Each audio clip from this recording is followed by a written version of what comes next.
I don't think I would ever be able to go into a submarine. When you walk into it, it is not big. It redefines small. I've had this like rush of panic come over me. Like, what the hell am I doing? Tell her about the showers, the Hollywood shower. I've taken my share of Hollywood showers, but only when I feel like I really earned them. Hey, Mark. Yo. Do you ever wonder how some people thrive under extreme pressure, like diamonds, and they come out and they're like amazingly very passionate, beautiful, and then other people just kind of crumble like a wilty dust. flower into I know. dust. Yeah, what's inside them? And the pressure, like how do people do it? How are they resilient? How are you with pressure? I think I thrive on it. Yeah. I like think to that's have the business rush person and in you. Yeah, I just In like a fast-moving environment. That's you. I'm like, bring it. How about you? You're the same way. I am. I don't mind pressure. Yeah. Pressure, deadlines. So what makes us different than someone who just gets right. the pressure and then Hold falls on. down? That's a good question. I don't want to like We make have it to do about an us, but episode on that. Today's guest, yes. Matt DiGeronimo, Yeah. former Navy officer, former submariner. I'm fascinated about the submarine aspect. You more want to find out about his new breakthrough technique called mental judo, right? Yeah, look, he looks at situations differently because of his military training, and he applies it to the everyday because we're all like on two sides of issues. How do we better communicate? How do we influence people and persuade people to our side without attacking them? That's all mental judo. Yeah. There's just so much to it. Strategery in there, but he's written 7 books. 7. And 2 of them are Amazon best-selling books. One is about his submarine experience that he co-wrote with another author, Extreme Operational Excellence. So he works a lot with corporations, I think. Team building and leadership. Team building, but I think there's a lot that can be applied to just you and me. You and me, every day. That's what we're going to talk to him about for sure. Hey, Matt, thanks for joining us, buddy. Welcome to the show. Thank you. Thanks for having me. So great to have you here. I cannot wait to hear from you. So, okay, I don't think I would ever be able to go into a submarine. I'm sure people tell you that all the time, right? Because it's... To me, it feels like and my response to them is always like, "Of course you could. You know, you'd make It's amazing what the human can adapt to. So yes, you may not volunteer for it because it is an all volunteer service. You cannot be assigned to a submarine. You have to volunteer for one. I never knew that. However, once those hatches shut, it's amazing what you can actually do when all other life distractions are eliminated.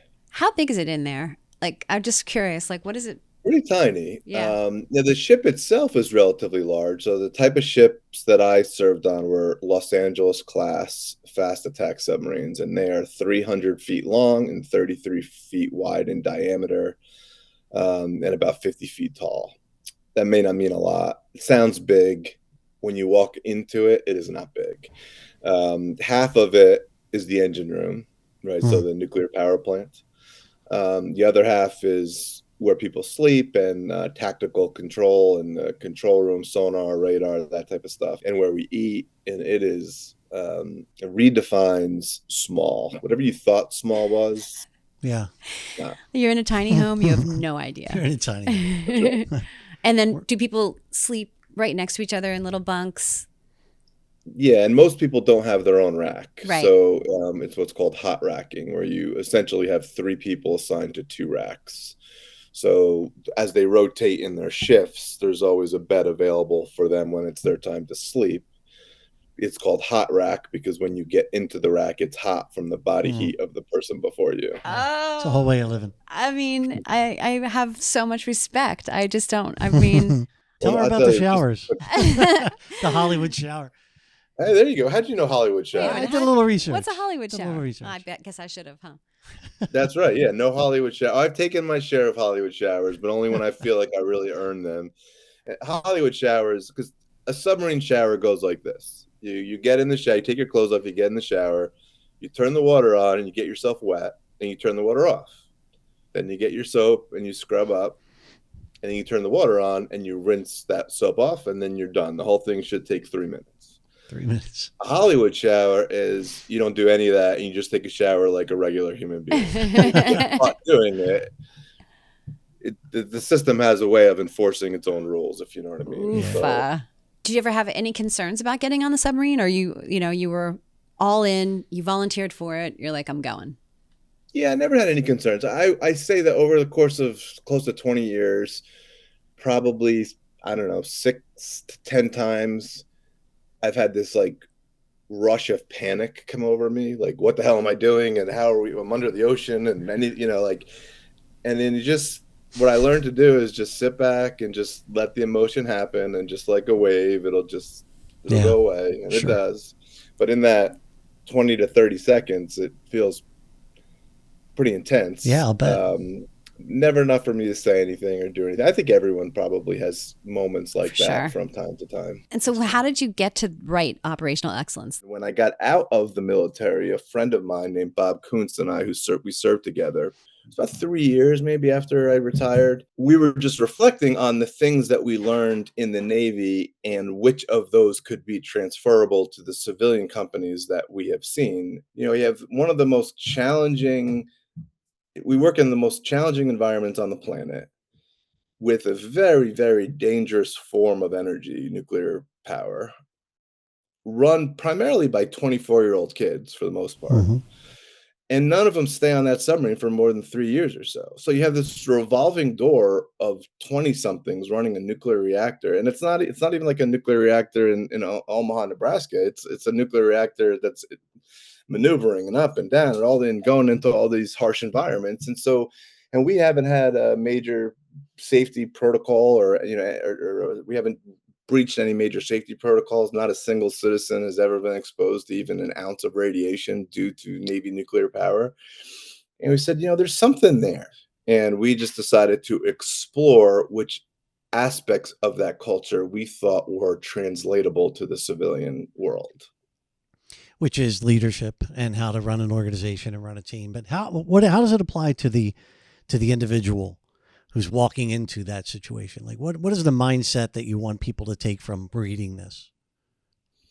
I think we in the book we talk about 5 main components of the culture of the submarine community, and most of them boil down to brutal honesty. I think it comes down to everyone being responsible for the outcome, and also everyone being responsible for continuous improvement. On a submarine, there's no EHS department, there's no safety committee, there's no VP of safety.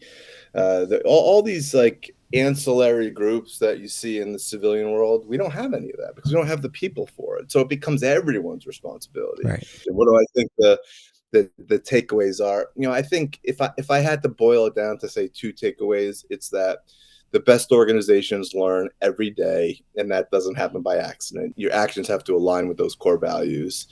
And 2, a questioning attitude is absolutely necessary in any high stakes environment, because the thing that's going to put you to the bottom of the ocean doesn't come in neon signs, and it's not obvious. And it's only going to be recognized when everyone keeps their brain engaged at all times and is continually asking themselves, hey, was I expecting that? Does that sound right? Does that look right? Do I have a problem with this? Is my spidey sense tingling? And that's really not something that you can just sleep on. Right. I think something you just said as well as part of it, you talked about having ownership. You have to take extreme ownership as a person on the team, do the training, right? All of those things, and buy into that you are part of that machine for that machine to operate. And I think that's right. A very military type thinking, right? It is. I think the submarine community, obviously it's a branch of the military. I'm not trying to distance myself from that, but it is a very unique culture. But you've written 7 books now, I think. 7 books. So there's Extreme Operational Excellence. I have to read this. Deer Hunter, Mental Judo, Actualization, Suck. And then you're working on another one called The Manual, right? The Manual. That's right. Wow, you guys are good. I know. We tried to do some research. That's right, research. So how did that go? So you did Operational Excellence, and then did you go to Deer Hunter next, or what was your next? Yeah. So, I know I'm a writer, but I am either blessed or cursed, depending on how you look at it, by having a lot of interests. Deer Hunter was just a book that I felt I felt called to write. I did not think I would have a child in my lifetime. My first marriage, we didn't have children. I was in the Navy for, that time period, and we divorced, and I just, mid-40s, and I just kind of thought that ship had sailed. And when Hunter was born, I just felt like being an older dad, and I'm not that old, but being an older dad, I just wanted to. Oh, and then here's the other thing. This is interesting. I have 2 stepdaughters who are teenagers. And watching them completely ignore everything that every adult tells them had me thinking, like, okay, well, Hunter's probably going to be the same way. I'm probably not going to be around when he's 40. So how do I transfer the things that are really important to me that I want to make sure that he gets? And I thought writing them down was the best way to do it. And I just decided, hey, write what you're passionate about. Yeah. You know, let the chips fall where they may. So it's interesting that you said that you realize that many people around the world live just like us. They want the same things that we want, because I know you have like a 3-step approach to how to transform connecting with people, how you connect, how we connect. Because I think at one point I heard you say, online, I know I'm no Boy Scout. You have to recognize that we're all on the same road together and focus on the journey and stop trying to win. We all know people. All they want to do is win. And certainly in the political environment now, with all the discourse online and all the, you know, on podcasts and everywhere, it's this side or this side. We're just going to fight to the death. Right. And your whole point is no, stop, reflect. We're on the same side. Focus on what you have in common. Where did that sort of come from? Well, where it came from is I ran for political office in 2012. I felt like I was speaking English and that nobody else was, right? I mean, like, just very, and I don't want to get too political here, but very basic stuff, like just like knock off the BS and let's just talk. Right. We all want the same thing. We all want clean air and clean water and what's best for our kids. Just similar to what I was talking about before. Like, no one is suggesting, like, it's not like the other side is suggesting we need to have poor water and poor air quality and destroy the environment. Like, no one's saying that, right? No one is saying, well, we want our education system to suck. No one's saying any of this stuff, but yet we act like that. You know, we act like the other side is. And what I am worried about is that we have 75 million people in this country who think the other 75 million of people in this country are worthless or deluded or delusional, and that can't stand. I mean, history is full of evidence that when people stop talking and stop respecting, that's when bullets fly. Right.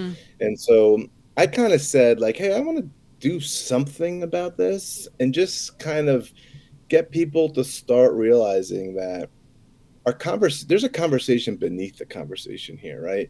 Like, you think you're talking about immigration to your uncle, but you're not. You're talking about self-identity. You're talking about, like, you don't see this type of passion about, like, federal government spending. Like, no one's that passionate about it.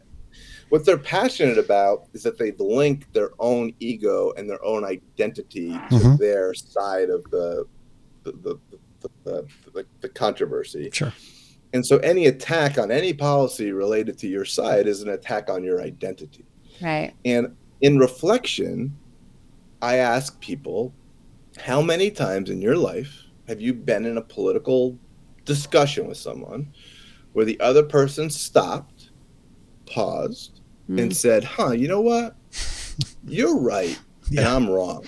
And thank you for that. Right. I mean, has that ever happened to you? No.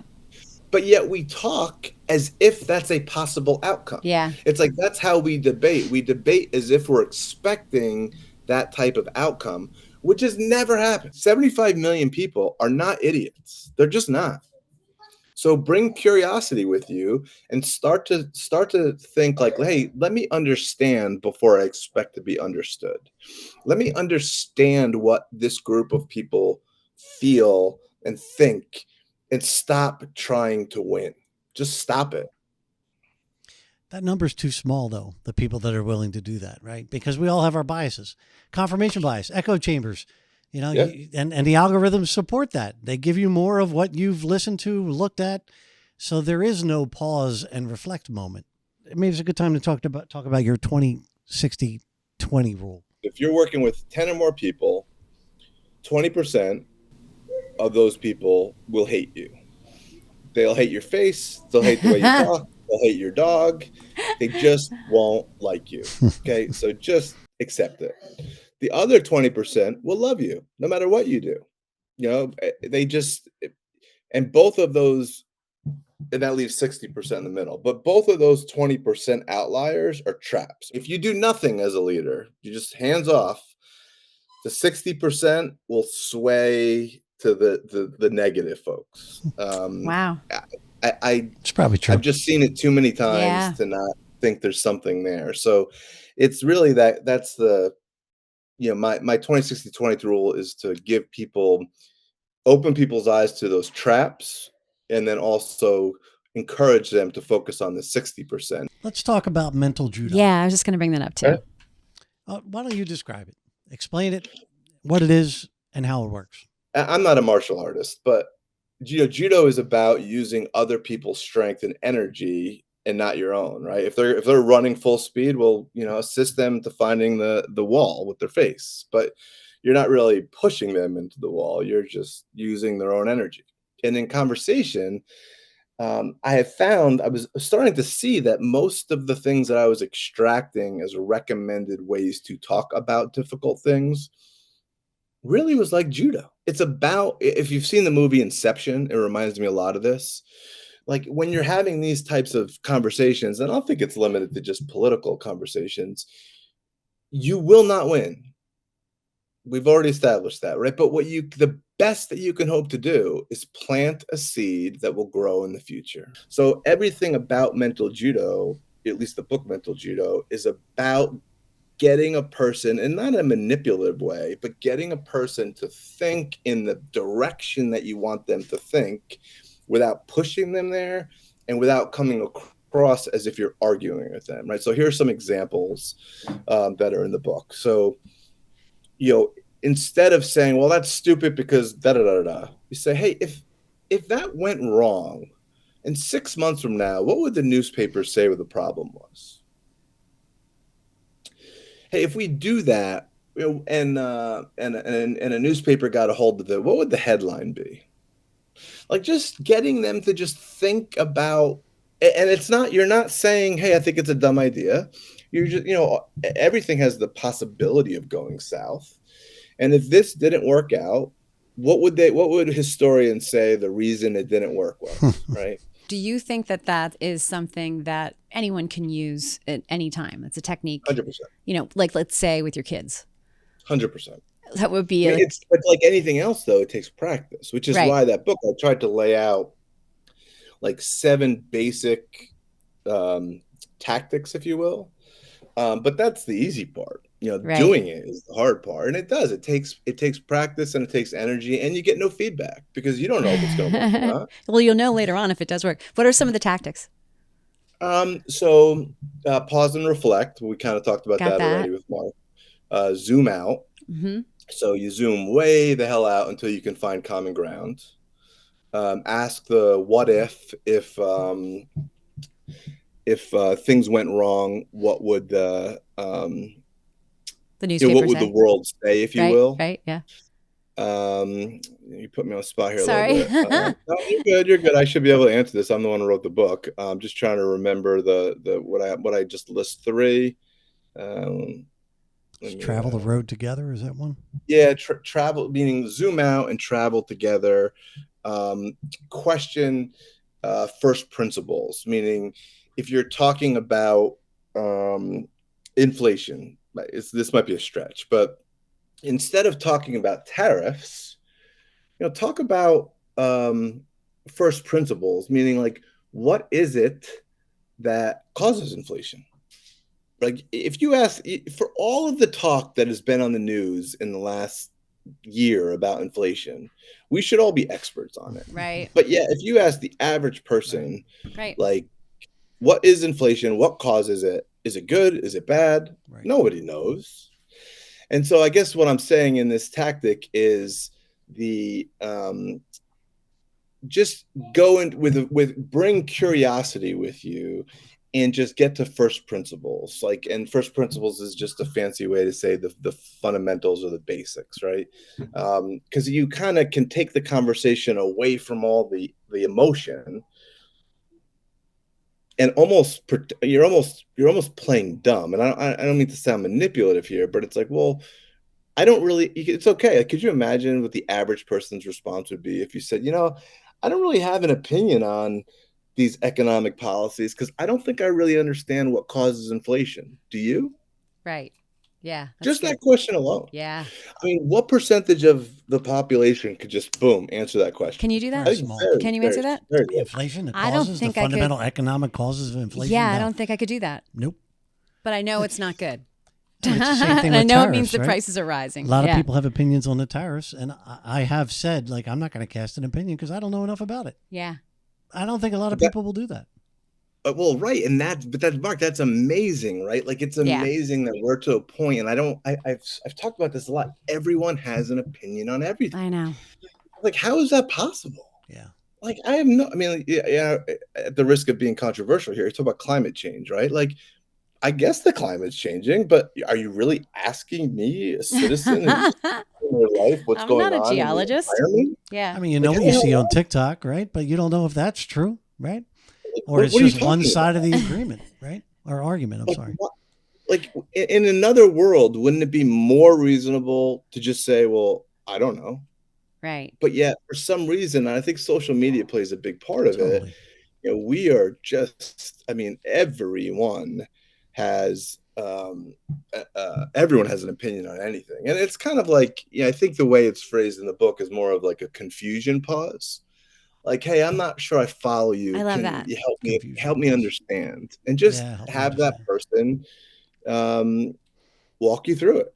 I you love know? that. And you're asking to be the student, not Right. the debater that they're competing against. Yeah. like, hey, just educate Yeah, I me think so because I many don't really understand that. So many people want to be the expert or pretend to be the expert. But in actuality, like, I don't know. I don't know if wanna you're be the right. expert on inflation or not. You could tell me, yeah, I know everything about it. I would have no idea. Right. That's right. But So if I say it with confidence, if you say it with confidence, I'll probably believe you.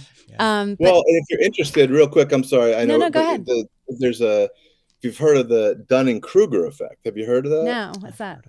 The Dunning-Kruger effect is something that two psychologists, Dunning and Kruger, came up with in the 90s, where they said that the more competence a person has on a particular subject, the less confident they will be about it. Oh.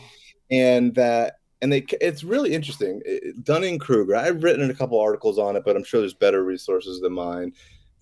Just about like what plays into that and why it works, right? So the more you learn about something, the more you realize the nuances, the gray areas, the subtleties. And when you don't have that amount of knowledge, it's easy to just say, no, it's easy. We're going this way. I got it. I'm all over it. I understand it. Even Right. if you don't, but people love certainty. sure. And if someone's on the television or in my living room and they're giving me certainty, right? Financial advisor, right? Like, so if a financial advisor says, my clients earn 15% a year and so will you. Right? Done. Yeah, that's Well, pretty versus huge. someone who really, really knows what they're doing and may not be the best marketer in the world, Right.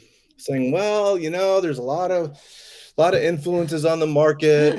Some things you can predict, some things you can't, blah, blah, blah. It's true. Yeah. But yet if you're asking me, who am I going to listen to? We're drawn to certain people who are certain about Yeah. For themselves. sure. You know what? You need to run for office. That's what you need to do. Don't make them. I'll give you a call someday Doesn't and see want if you want to support me. to. So wait, I do want to know before we hop off, your YouTube page is doing really well. Like we know, because Yeah. I'm working my ass off at getting our YouTube to really kill it. You are. Why do you think it resonates? I don't know. It's funny. The first video I did got like 100,000 plus views, and I did no marketing. I shared it with my Facebook group or whatever, and all I was saying in that first video was like, guys, we got to stop it. Like, we're going down a road that's not going to be healthy for this country. And quite frankly, this country means too much to me to give up on it. Like, we've been through so much together as a country. We don't say America is the greatest country for no reason. It's a very special place built on a social experiment.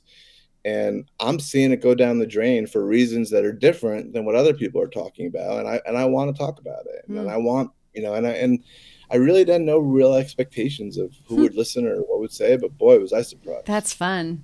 That's got to be super Then fun. I just kept doing it. And Yeah. then now I'm back to writing a little bit more. So Yeah. I'm a shiny object kind of guy. I know. I I'm feel you a so shiny much. I'm the object. same exact way. I love it. Yeah. Well, God, I feel like we could have like a great million conversation. conversations. Yeah, great conversation. This is great, Matt. Where can people find you?